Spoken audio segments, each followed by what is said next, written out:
Mari Bapak Ibu kita melanjutkan pembacaan Ya, firman Tuhan dari kitab Kejadian 38 ayat 1 sampai 20. Demikian firman Tuhan. Ayat 1 sampai 30 maksud saya. Pada waktu itu Yehuda meninggalkan saudara-saudaranya dan menumpang pada seorang adulam yang namanya Hira. Di situ Yehuda melihat anak perempuan seorang Kanaan. Nama orang itu ialah Shua. Lalu Yehuda kawin dengan perempuan itu dan menghampirinya. Perempuan itu mengandung, lalu melahirkan seorang anak laki-laki dan menamai anak itu Er. Sesudah itu perempuan itu mengandung lagi, lalu melahirkan seorang anak laki-laki dan menamai anak itu Onan. Kemudian perempuan itu melahirkan seorang anak laki-laki sekali lagi dan menamai anak itu Shelah. Yehuda sedang berada di Kezib ketika anak itu dilahirkan. Sesudah itu, Yehuda mengambil bagi Er, anak sulungnya, seorang istri yang bernama Tamar.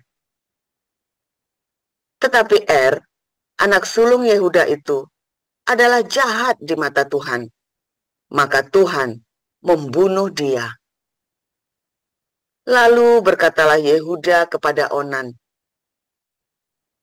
hampirilah istri kakakmu itu, kawinlah dengan dia sebagai ganti kakakmu, dan bangkitkanlah keturunan bagi kakakmu.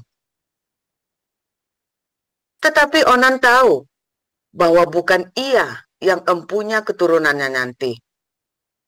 Sebab itu, setiap kali ia menghampiri istri kakaknya itu, ia membiarkan maninya terbuang, supaya ia jangan memberi keturunan kepada kakaknya.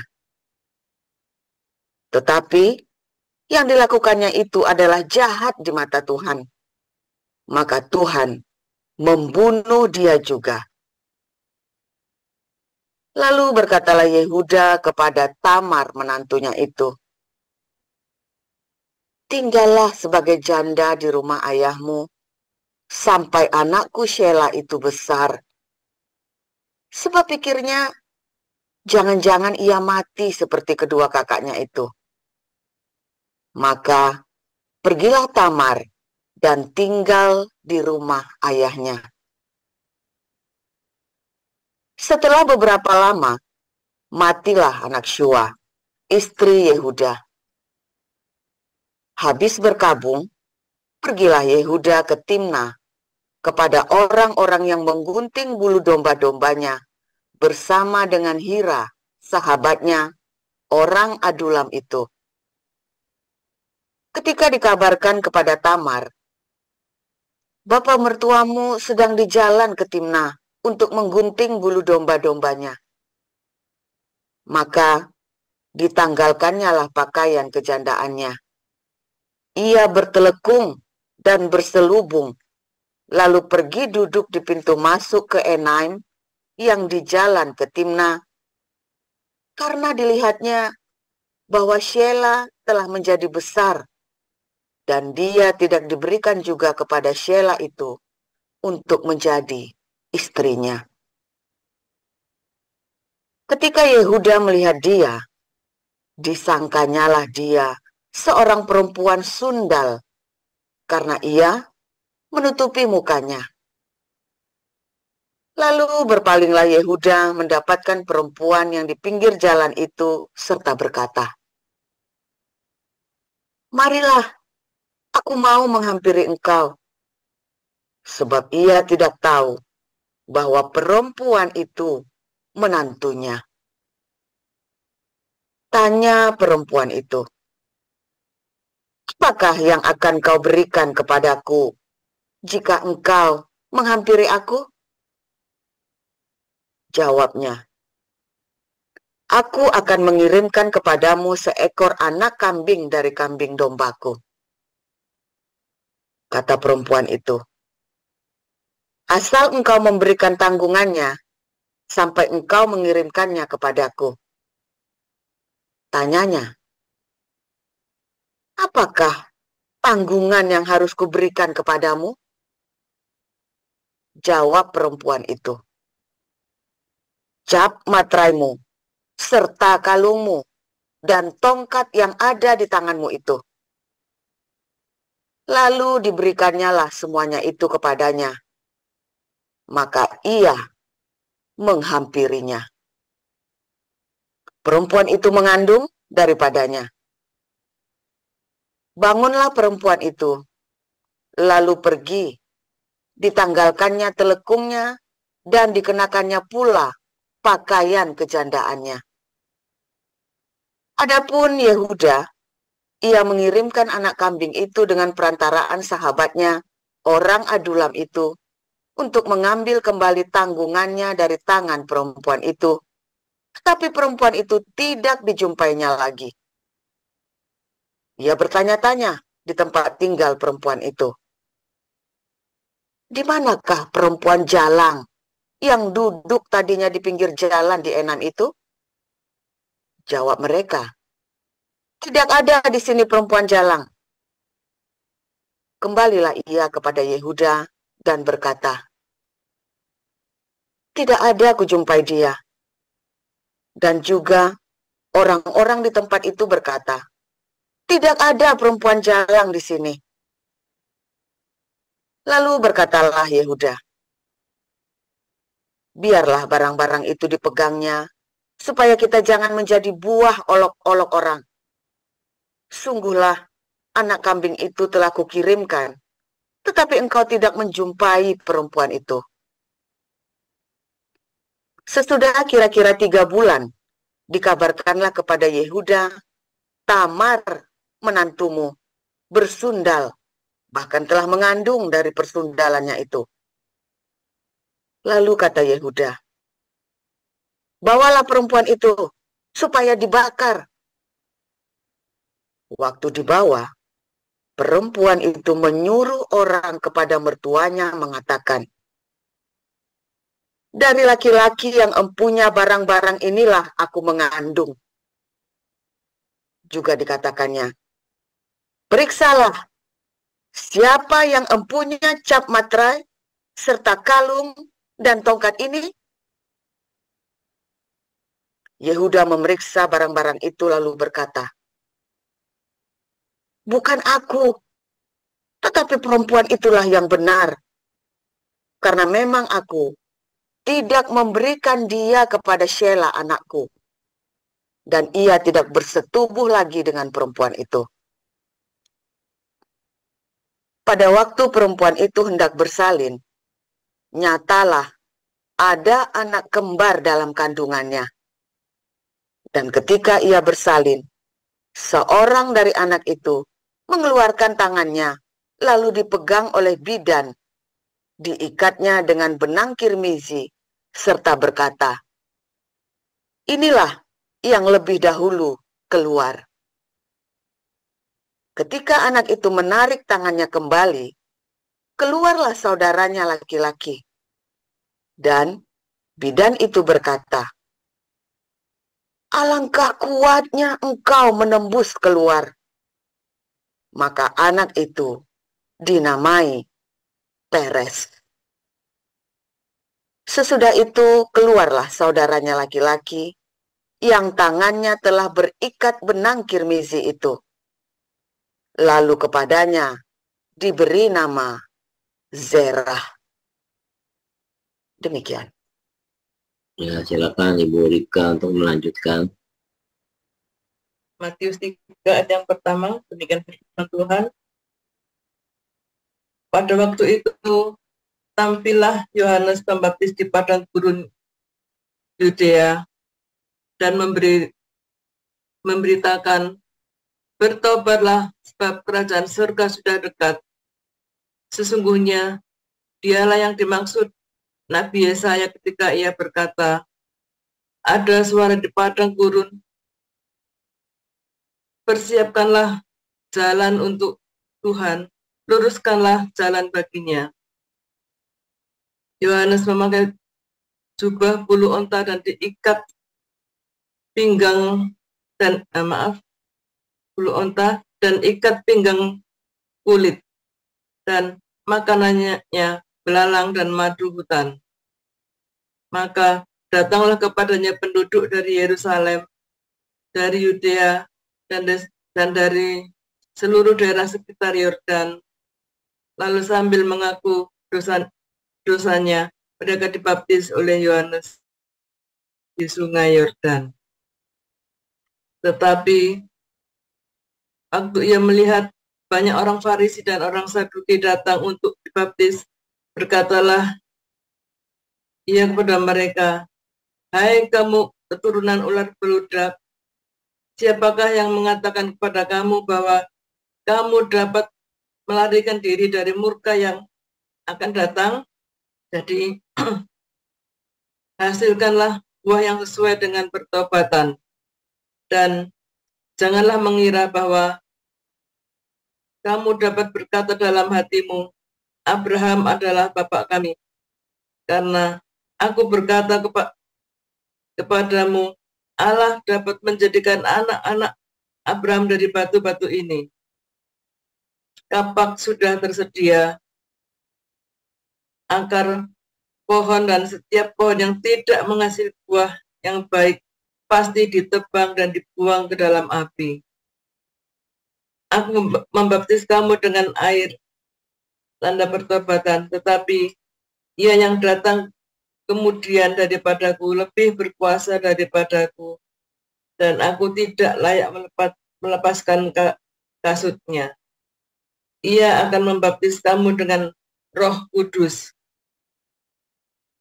dan dengan api. Alat penampi sudah di tangannya.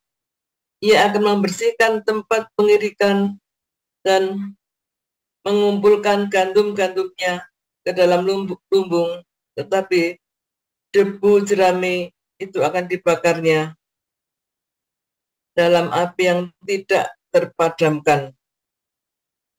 Maka datanglah Yesus dari Galilea ke Yordan kepada Yohanes untuk dibaptis olehnya. Tetapi Yohanes mencegah dia, katanya, "Akulah yang perlu dibaptis olehmu, dan engkau yang datang kepadaku." Lalu Yesus menjawab, katanya kepadanya, "Biarlah hal itu terjadi, karena demikianlah sepatutnya kita menggenapkan seluruh kehendak Allah." Dan Yohanes pun menurutinya. Sesudah dibaptis, Yesus keluar dari air, dan pada waktu itu juga langit terbuka. Ia melihat Roh Allah seperti burung merpati turun ke atasnya. Lalu terdengarlah suara dari surga yang mengatakan, "Inilah anakku yang kukasihi, kepadanya lah aku berkenan." Amin. Ikan firman Tuhan. Ya, silakan Mbak Sulpong.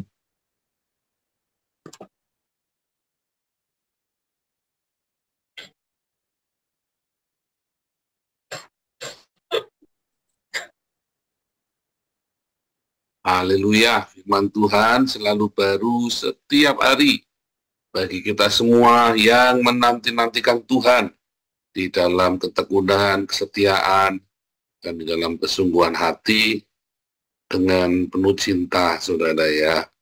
Sekali saja kamu tidak penuh cinta, ya, maka kamu hanya masturbasi saja. Beneran, saudara ya, saya dulu pernah khotbah tentang masturbasi ini di gereja Indonesia di Nijmegen, gitu ya. Masturbasi, waduh, heboh itu, saudara, senyum-senyum yang dengerin, saudara ya. Oh iya, itu, tapi tahun dulu juga ya sudah pernah cerita tentang masturbasi ya, saudara ya. masturbasi rohani. Banyak orang ya mengira dia ketemu Tuhan, tapi sebenarnya nggak ketemu. Makanya dia nggak berbuah. Wah, kelihatannya nangis-nangis, saudara ya, kalau ibadah. Wah, kelihatannya merasakan Tuhan. Waduh, saudara, kalau cerita tentang Tuhan hebat sekali. Tapi dia nggak berbuah. Ya, nggak berbuah, saudara ya. Senang bertengkar, senang sekali mau fitnah, senang sekali mengatakan yang tidak baik tentang sesamanya, ya kan? Tersinggungan ya, saudara ya. Nggak ada buahnya sama sekali. Lalu nuduh orang lain nggak berbuah. Saya kadang-kadang gini, saudara ya. Ini ada orang-orang, sekelompok orang yang nuduh orang lain tidak berbuah, sementara dia sendiri nggak berbuah, saudara. Ajaib ya, ajaib. Dunia ini memang penuh dengan keajaiban. Dari buahnya lah kita tahu, saudara. Maka hasilkanlah buah-buah pertobatan, katanya ya, katanya Yohanes. Nah, ceritanya Tamar itu, Yehuda dan Tamar. Tamar itu adalah anaknya Sem. Ya, Sem itu adalah anaknya Nuh. Wah, jauh sekali, Pak. Iya, itu jauh sekali ya dari Sem ke Yehuda itu ya. Tetapi Tamar itu adalah anaknya Sem, ya saudara ya, di hari sebelum meninggalnya Sem. Nah, jadi Tamar ini orang hebat, saudara ya, anak orang hebat ini. Nah, kemudian menurut tradisi mereka, maka kalau anaknya mati dikawinkan sama adiknya, ya, turun begitu. Si Yehudanya nggak mau, saudara ya, nggak mau melakukan tradisi itu. Bahkan gara-gara si onannya itu dibunuh ya, saudara ya. Karena apa, saudara? Bukan karena onani. Onan itu dibunuh karena tidak mau meneruskan keturunan kakaknya. Karena jumlah mereka masih sedikit, ya. Jumlah orang-orang Israel yang tinggal di tanah Kanaan itu nggak nyampe 50 orang. Tapi ini si Onan tidak mau meneruskan keturunan kakaknya, ya, sehingga ya menghambat perkembangbiakan orang Israel, saudara. Itu bahaya sekali ya bagi komunitas, itu bahaya sekali. Kalau mereka diserang, kalau jumlahnya mereka dikit, zaman itu ya kalah, saudara. Makanya mereka kudu beranak pinak sebanyak mungkin. Ya, sampai di Mesir mereka ada 2 juta orang ya, dari 70 orang yang pergi meninggalkan tanah Kanaan, dibawa oleh Yusuf itu ya. Jadi dalam 400 tahun jadi 2 juta orang. Maka si Tamar ini kemudian ya terpaksa dia ini ya, saudara ya, harus dapat benih dari Yehuda itu ya, diakalin. Nah, saya nggak lagi cerita menantu yang diempat sama mertua, saudara ya. Jadi ingat si Ono yang menantu diempat sama mertuanya. Tapi saya lagi cerita tentang si Onan ini, saudara ya, yang tidak mau berbuah, ya, dia tidak mau benihnya diberikan kepada Tamar, ya, itu ada tindakan yang jahat, saudara ya. Saudara, kalau kamu tidak berbuah, kalau kamu tidak bermultiplikasi, itulah tindakan yang jahat. Perintah Tuhan adalah apa, saudara? Bermultiplikasi, berkembang biaklah. Itu adalah perintah, yang perintah pertama, amanat agung dalam perjanjian lama, beranak yang banyak. Ya, makanya bagi orang Yahudi tidak boleh selibat. Ya, orang Yahudi itu nggak boleh selibat, nggak boleh jadi biarawan gitu, nggak boleh, saudara. Dia harus menikah. Ya, kecuali dia nggak mampu, ada penyakit apa gitu ya. Tetapi secara umum itu harus nggak boleh selibat, saudara, orang Yahudi itu. Kecuali dia lagi sekolah. Yang bisa mengizinkan dia selibat hanya apabila dia sedang pendidikan atau dia sedang dalam proses pendidikan. Tapi setelah itu dia harus menikah. Ya, jadi Yesus itu kalau nggak disalib dia harus menikah. Rasul Paulus itu menikah, saudara ya. Nah, Mengapa? Karena harus bermultiplikasi. Dalam perjanjian baru juga sama. Kamu harus bermultiplikasi, amanat agung, yaitu dengan menghasilkan jiwa-jiwa. Ya, saudara ya. Jadi dalam perjanjian lama, yang dimaksud dengan bermultiplikasi adalah secara jasmania. Tapi di dalam perjanjian baru adalah bermultiplikasi secara rohania, memberitakan Injil. Ya, setelah memberitakan Injil, menghasilkan jiwa-jiwa, dan kemudian Anda disuruh merawat mereka, memuridkan. Lalu buah-buah pertobatan itu keluar, saudara ya, metanoia, ya, buah-buah pertobatan yang dalam Galatia 5 ayat 22-23 hasil dari metanoia, perubahan cara berpikir. Ya, kalau kamu masih tersinggungan, ya jangan-jangan kamu belum lahir baru, saudara ya. Kalau kamu masih ngamukan, kalau kamu masih suka fitnah, kalau kamu masih suka memaki-maki ya saudaramu sendiri, ya saudara, kalau Anda masih mengkhianat, masih, aduh saudara, ada semua tertulis ya di dalam Galatia 5 itu ya saudara, Anda baca satu-satu itu ya. Mungkin Anda belum berbuah, ya Anda belum berbuah. Dan Yohanes katakan hasilkanlah buah pertobatan. Banyak orang tidak menghasilkan buah pertobatan, dia beribadah, dia hidupnya selalu Tuhan, Tuhan, haleluya, haleluya, tetapi tidak menghasilkan buah dan dia tidak sadar. Dan dia santai-santai saja. Harusnya Anda cemas, saudara ya. Ketika Anda tidak berbuah itu, harusnya Anda cemas dan harusnya Anda datang, Tuhan, kenapa aku tidak berbuah, Tuhan? Ya, serius saudara, Anda melayanan, senggolan, masih tersinggungan, itu mungkin Anda belum berbuah loh, saudara. Ya, hasilkanlah buah pertobatan, katanya Yohanes. Kalau Anda dagang masih curang, ya, kalau Anda masih biang ribut, jangan-jangan Anda belum berbuah. Ya, bagaimana bisa berbuah? Padahal setiap hari berdoa, mungkin kamu nggak berdoa, kamu ngelamun. Mungkin kamu nggak berdoa, tapi kamu sedang meracau. Pokoknya biar kelihatan berdoa, biar merasa berdoa. Ya kan, saudara? Berbuah itu, ya, harus dimulai dengan apa, saudara? Dengan keintiman. Kita harus intim dengan pasangan. Kalau Anda tidak intim dengan pasangan, namanya memperkosa, saudara. Dia bisa berbuat, tapi memperkosa bukan karena cinta. Ya. Atau Anda jangan-jangan nggak ada pasangannya, Anda sedang masturbasi itu tadi, syaratnya intim, saudara ya. Bagaimana supaya intim? Anda harus punya agape. Anda harus punya cinta. Ya. Supaya bisa intim, Anda harus punya cinta. Kalau punya cinta, Anda akan intim. Kalau namanya intim, Anda akan mengenal. Sehingga Anda mengerti apa yang dimau, apa yang jadi kehendak Bapa. Semoga muter-muter itu terus ya, pelajaran-pelajaran kita sebelumnya. Kalau Anda intim, Anda akan mengenal kehendak Bapa. Untuk intim, supaya Anda bisa intim, Anda harus punya agape. Karena kamu punya agape, maka kamu dengan sendirinya melakukan kehendak Bapa. Ya, mengasihi, mengampuni, memberkati supaya semua orang mengenal Yesus dari hidupmu. Ya, saudara, bukan karena kamu kejar setoran, memberitakan membaptis orang, bukan. Tapi orang itu bertobat dan dibaptis dan dimuridkan. Dan orang itu kemudian belajar mengasihi, mengampuni, memberkati lagi, saudara. Ya, dari komunitas kita saja kan gampang ketahuan. Orang-orang yang dibaptis, yang dia lahir baru apa enggak kan kita tahu, saudara.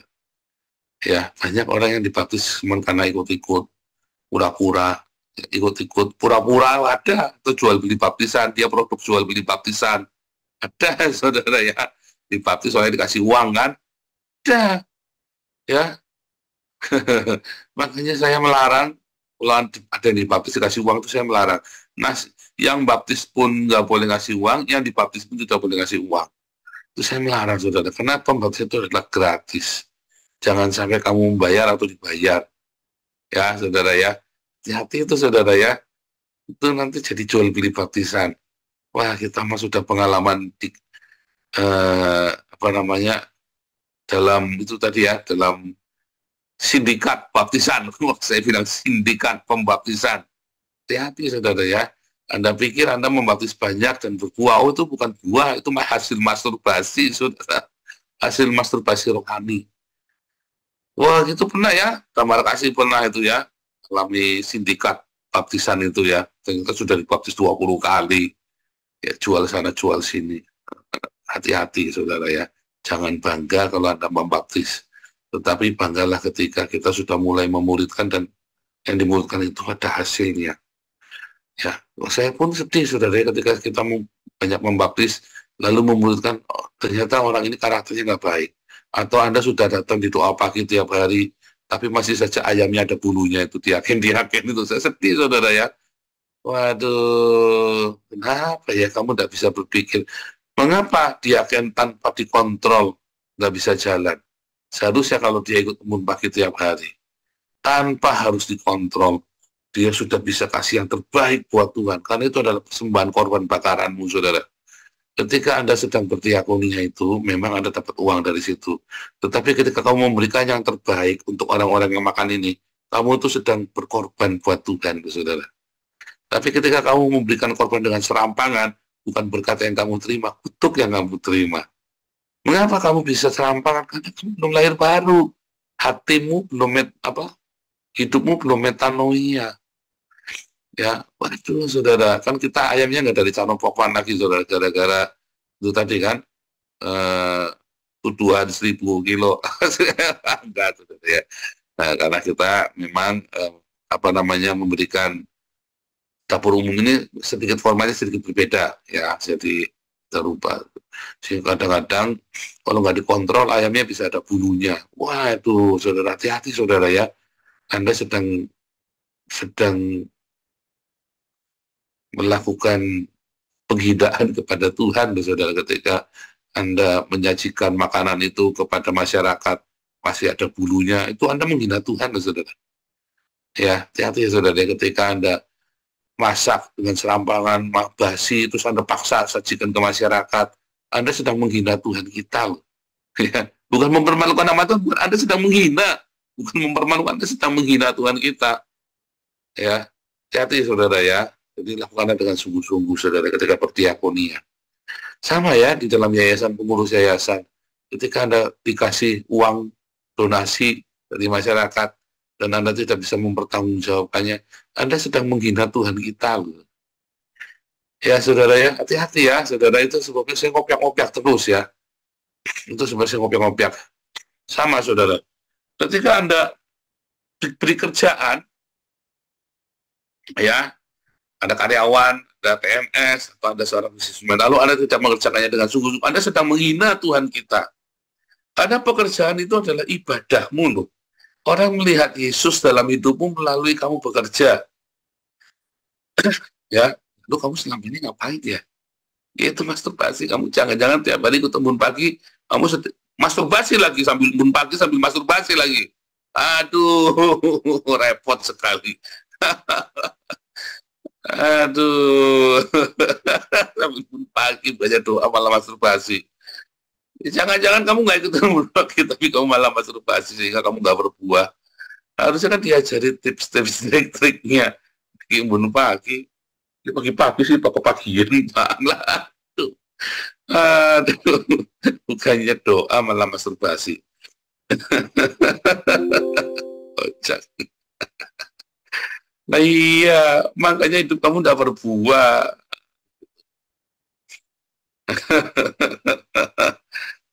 Saudara, milikilah hubungan yang benar dengan Tuhan. Waktu itu, buah itu otomatis. Kalau Anda di dalam setahun, 2 tahun, kamu belum mengalami breakthrough dalam hidupmu, ya, jangan-jangan kamu juga tidak mengalami keintiman dengan Tuhan. Ya, kata Peres, itu ya, anaknya Tamar yang dari garis keturunannya Yesus, itu adalah Peres. Ya, Peres artinya breakthrough, saudara. Kalau kamu mengalami keintiman, kamu berbuah, kamu akan breakthrough hidupmu, saudara. Kalau kamu tidak berbuah, kamu nggak breakthrough. Peres ya, artinya breakthrough, terobosan dalam hidupmu, saudara. Kamu akan mengalami terobosan. Kamu nggak usah sampai kamu kudu sabet sana sabet sini kerjamu, saudara. Nggak usah kamu sampai rebutan Makanya kita tenang-tenang, nggak perlu rebutan. Nanti berbuah sendiri. Ya, tangannya itu dingin, pegang apa-apa jadi emas. Tangan saya dingin, saudara, pegang apa jadi emas. Ya, kenapa? Nggak, makanya saya nggak mau rebutan. Ya, nggak mau berebut. Pegang masih emas, saya ngelarang orang untuk ribut. Nggak usah ribut. Kayak kamu kayak orang nggak mampu saja. Ya, kayak orang kere saja. Tidak berebut. Nggak ada duitnya, apa rebutan. Ada duitnya aja tak lepas, apalagi nggak ada duitnya. Ya, saudara, ada duitnya saja tak lepas, saudara. Saya nggak mau berebut ya. Apalagi kalau nggak ada duitnya. Ngapain? Warga diri, Pak, ya berarti kamu belum lunas. Itu, saudara, ya, karena kamu masturbasi hidupnya. Tapi kalau kamu biasa ikut, ya, kamu bersama dengan Tuhan, hidupmu berbuah. Kamu sibuk dengan berbuah. Kamu tidak ngurusi cek remet, tetek bengek yang tidak karu-karuan itu, saudara. Karena hidupmu sibuk dengan berbuah, kayak saya. Sibuk dengan berbuah. Ya, sehingga nggak perlu bertengkar. Ya, saudara, ya. Karena sibuk berbuah, ngapain kita bertengkar? Saudara, udah selesai. Supaya jangan bertengkar, malah menghindari pertengkaran. Itu, saudara, ya. Sama ya, kalau breakthrough dalam kehidupan kamu, nggak usah sampai kudu ngopat mapit nah karu-karuan. Kamu melekat dengan Tuhan. Ada sangkal diri, pikul salib setiap hari, ya, dan berdoa di dalam ketulusan kamu, dalam ketulusan hatimu kamu jaga, ya, hidupmu bersahaja. Ikutin jalan Tuhan, saudara, ya. Jalan Tuhan, berjalan, namanya itu berjalan bersama Tuhan, ya. Halak. Halak itu karena kamu berjalan halak dengan Tuhan. Ya, halak itu apa, saudara? Dulu itu jalan Tuhan. Ya, I'm the way, kata Tuhan Yesus kan. Akulah jalan. Itulah halak. Ya, maka ada keintiman, ada pengenalan. Ada keintiman dan pengenalan. Kamu otomatis berbuah. Kalau kamu berbuah, itu pasti breakthrough, saudara. Pasti hidupmu breakthrough. Nggak mungkin kamu sampai terus-terusan meminta-minta. Pasti breakthrough. Ya, keluargamu pasti breakthrough. Apalagi masalah-masalahmu breakthrough, sehingga masalah-masalahmu itu minggir sendiri dan kamu kuat, strong. Begitu, saudara, ya, berjalan bersama Tuhan Yesus setiap hari. Walking with Jesus today, hari ini. Apakah kamu hari ini jalan sama Yesus? Enggak, Pak. Saya hari ini jalan sama si Tinja, Pak. Matilah. Jalanlah bersama dengan Tuhan tiap hari, saudara, ya. Sehingga kamu tidak masturbasi. Benar-benar ada keintiman. Makanya tahu dari mana? Jika kamu sangkal diri pikul salib, kamu tahu tuh kamu lagi jalan sama Tuhan. Ya, jadi kamu tidak sangkal diri pikul salib, tapi egomu yang jalan itu kamu lagi masturbasi itu. Simple, ya, karena egomu kamu sendiri, dirimu sendiri. Masturbasi itu sendiri. Ya, kalau keintiman dengan Tuhan itu harus berdua, sepasang, halak, ya, berpasangan. Kalau masturbasi itu sendiri. Kamu jangan sendirian, sama Tuhan, nanti berbuah. Gitu, ya. Satu, kamu ada berbuah jiwa-jiwa, berbuah karakter, dan tentu saja ada breakthrough dalam kehidupanmu. Ya, Tuhan Yesus memberkati.